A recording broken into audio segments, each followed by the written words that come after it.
So Mark, what was the biggest challenge you had in this piece? So going through this, I think the whole I discovered the human cows, but I settled that for cows. But I think it was just, I had to get the dimensions of the floor.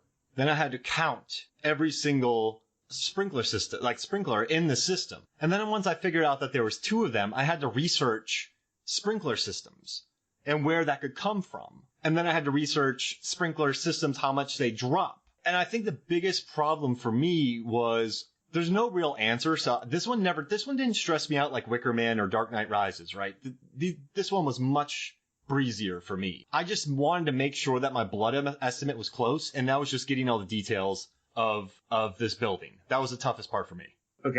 And were you surprised with what you found? Yeah, I mean, I knew it was wasteful, right? But they need a bloodbath sign. They had tons of security. They put a separate irrigation system in there. And it just means they've been planning this for a long time. And when you first watch it, you feel like it's very impromptu. But then you realize, oh, hell, they filled that thing up with blood, separate system. So this is really planned out, which makes it less cool almost.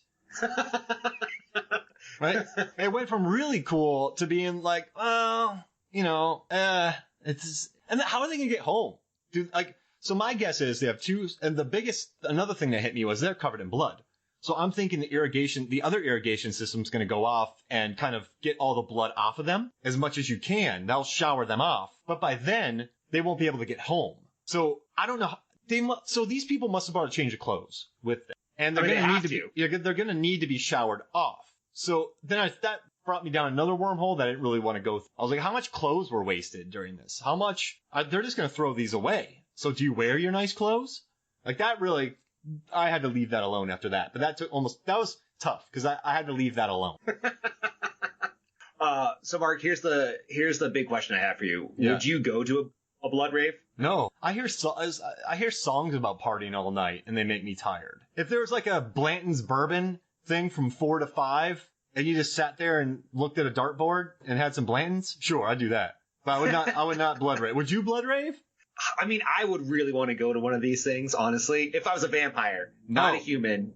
Oh, if I was a vampire, sure, because that's all you do is dance and chill. Yeah, but I mean, I know that I wouldn't be able to hang long. Like, there's no way I would be able to. I'd probably be like, oh, it's too loud now. There's only so long you can really look into dancing. Like, these people look really into dancing. So, I wouldn't do it. No, you know what? Right. If I was a vampire, I wouldn't go. Because I'd be like, Blade's going to go to this one. Yeah. This makes me think less of Deacon Frost because we now learn that he is excellent at planning. Yeah, he's an event manager. Yeah, basically. He's the worst event planner. Yeah. Oh, no wonder why everyone looks down on him. Yeah. I bet you the old vampires are having blood raves that never get caught. Rookie mistake.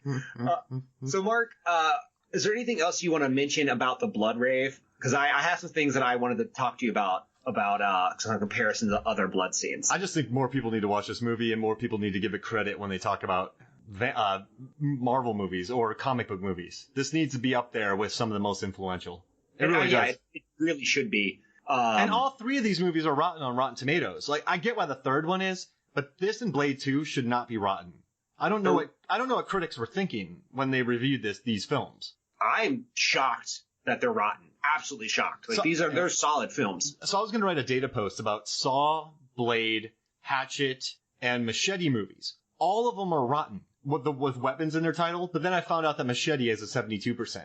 If Machete had been rotten, movies with weapon like Saw, Hatchet, those movies with one-word titles based on weapons tools are all rotten except for one.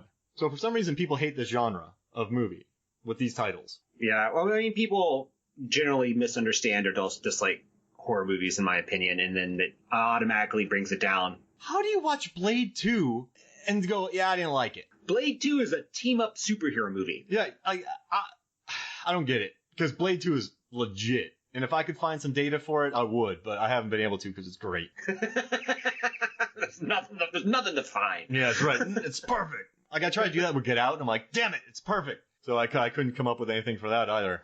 Well, hey, what do you want to talk about when we're aside from the blood here? Yeah, so I did some math too because I thought it'd be interesting, and I wanted to figure out how much like blood were in other famous scenes so we could compare them. Yeah. So the first one is The Shining, and I'm sure everyone knows this, but there's a scene where all this blood comes out of the elevators. Mm-hmm. And I found an article by Film School Rejects, and they said it would take at least 3,000 gallons of blood to fill the lobby.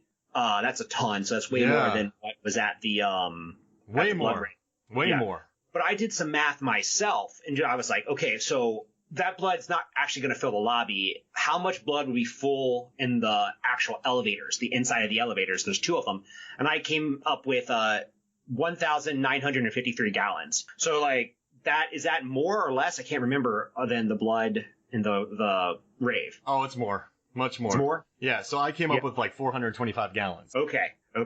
Which isn't much. Then, no, it's really not. That's really not. It's something like what 1.2 liters to 1.5 liters of blood per person. Yep. Something around there. And then for everyone who's listened a bit, we did the 13 Ghost podcast, and on that episode, I tried to figure out how much blood was in the truck at the beginning. That was spraying blood everywhere. So crazy. And it's really crazy. And you can listen to that podcast for my old estimate, but I revised the estimate. And essentially in the old one, I thought there was 3,000 gallons, and I looked at the truck again and I really digged a little bit harder. And I actually think it is a 3,600 gallon truck. Nice. So it's even larger. And that would equate to about 3,000 to 3,400 people. Just for that wasteful scene. That's if it's completely full, right? Yeah. I think I did that math correctly. I may have screwed that math up right here, but it's way more than you think. Like, ooh. Where'd they get the money for that thing? Well, actually, listen to the episode, and we talk a lot about that actually. Oh, excuse me. I did do the math wrong. Here's how many people, if it was 1.2 liters of blood per person, and that is 4,320 people. If it's completely full. I love it. That is just crazy to me. Now, before we get out here, I do want to say that one of the biggest problems I had was the blood coagulation. So they had to keep it spinning, I guess. They had to keep it moving. So whatever irrigation system they made, it also had to keep the blood from coagulation. Yeah. So I looked into that too, and I think you'd either have to keep it moving, or you would have to add a chemical to keep it from like an anticoagulant. Yeah, but like if you're a vampire, you don't want to eat like an anticoagulant with your human, right? Like, wouldn't you just want the pure stuff? Yeah. So they're just I think there's just a big mixer in there, maybe. Or they discovered a yada yada machine to keep the blood from the yada yada machine coagulating. Well, this is fun, man. Which one are we doing next? That's a great question. I don't remember the list I sent you. We can randomly pick one from it. Hey, whatever it is, I'm sure it'll be fun, man. Because I had a good time. I enjoyed these questions. You actually brought a lot of data out of me. I dug it. Awesome. It was great. All right. So thanks for joining me. Also, make sure to check out the Award Wieners podcast, where they talk about Best Picture winning movies and hot dogs and Oscar Mayer wieners sausages that coincide with the movie. It's a blast. You'll love it. Check out the $1 Million Baby episode. I keep wanting to say $1 Million Arm episode. But yeah, for me, Mark Hoffmeyer, for David Cross, this is Movies, Films, and Flicks. Data. We'll see you next week.